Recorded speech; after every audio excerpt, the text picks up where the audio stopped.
बिस्मिल्लाहिर्रहमानिर्रहीम। Welcome students again another lecture of biology class.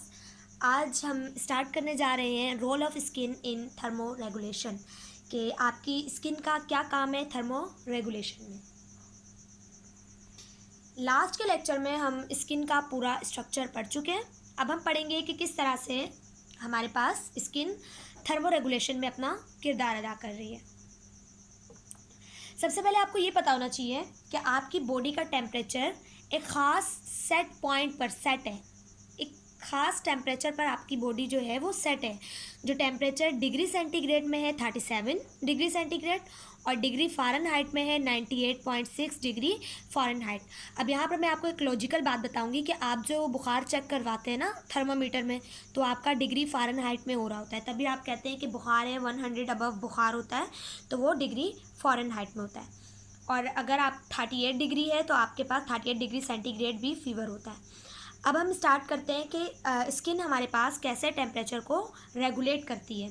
तो सबसे पहले हम कंडीशन क्या लेते हैं कि अगर बॉडी का टेम्परेचर अचानक बढ़ जाए, राइज हो जाए, आप ऐसी जगह चले जाए जहाँ बहुत ज़्यादा गर्मी है, तो क्या होगा आपकी बॉडी में? प्रोडक्शन ऑफ स्वेट, पसीना बहुत ज़्यादा आएगा। अब पसीना आने का क्या फ़ायदा है? एग्जाम्पल लेते हैं कि ये मेरी स्किन है।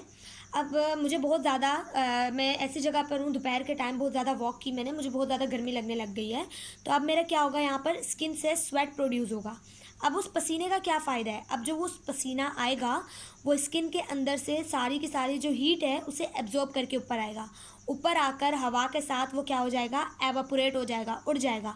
इसी वजह से आपको पसीना आने के बाद बहुत ठंडा फील होता है। अगर आप पसीना जैसे ही आएगा उसके बाद थोड़ी सी हवा लगे, आपको इतना ठंडा फील हो रहा था, उसकी वजह यही होती है कि पसीना जो आपके बॉडी से निकल रहा है बाहर, तो उसमें वो सारी हीट लेकर बाहर आ जाता है, जिससे वो बाद में एवापोरेट होकर बॉडी के ऊपर से हीट ले जाता है और आपकी बॉडी कूल हो जाती है, कूलिंग इफेक्ट प्रोड्यूस करती है।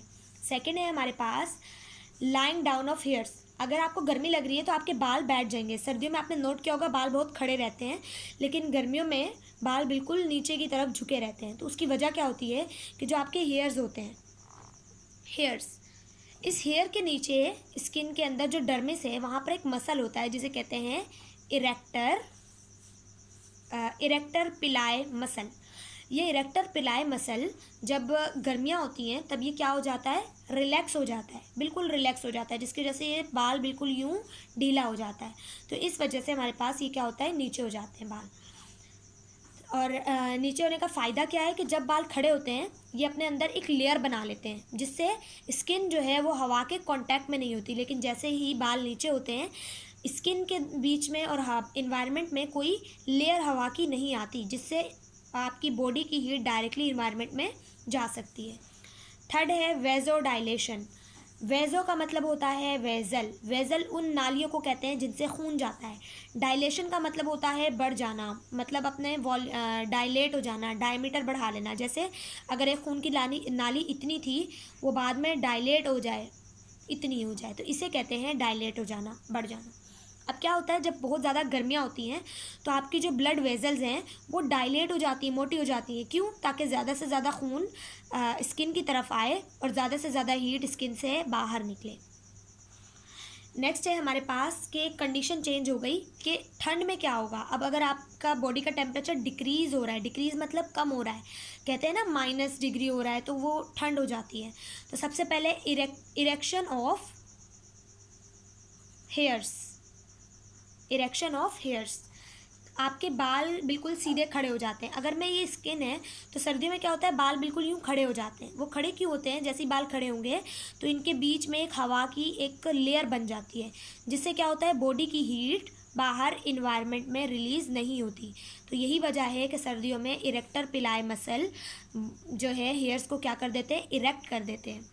सेकेंड है वेजो कॉन्ट्रैक्शन। वेजो का मतलब होता है ब्लड वेजल्स, कॉन्ट्रैक्शन का मतलब होता है तंग हो जाना। अगर पहले इतनी थी अब मज़ीद पतली हो गई। इसकी वजह क्या है, जब ठंड होती है तो आपकी बॉडी ऑलरेडी बहुत ज़्यादा मुश्किल से अपनी हीट को बचा पा रही है, तो वो क्या करती है, ब्लड को बहुत कम भेजती है सामने की तरफ, ताकि जो हीट है वो ज़्यादा से ज़्यादा बचाई जाए। क्योंकि अगर ब्लड ज़्यादा स्किन में जाएगा तो हीट इन्वायरमेंट में चली जाएगी। थर्ड है डिक्रीज़ इन स्वेट प्रोडक्शन, कि सर्दियों में आपको पसीना नहीं आता। क्यों नहीं आता? क्योंकि आपकी बॉडी का टेम्परेचर ज़्यादा हो ही नहीं रहा, जिसकी वजह से पसीना आए और पसीना एवापोरेट हो, तो ऐसा सर्दियों में नहीं होता। हाँ, एक्सरसाइज करें तब हो सकता है कि आपको सर्दियों में भी पसीना आए। थर्ड है इंक्रीज़ इन मेटाबॉलिज्म।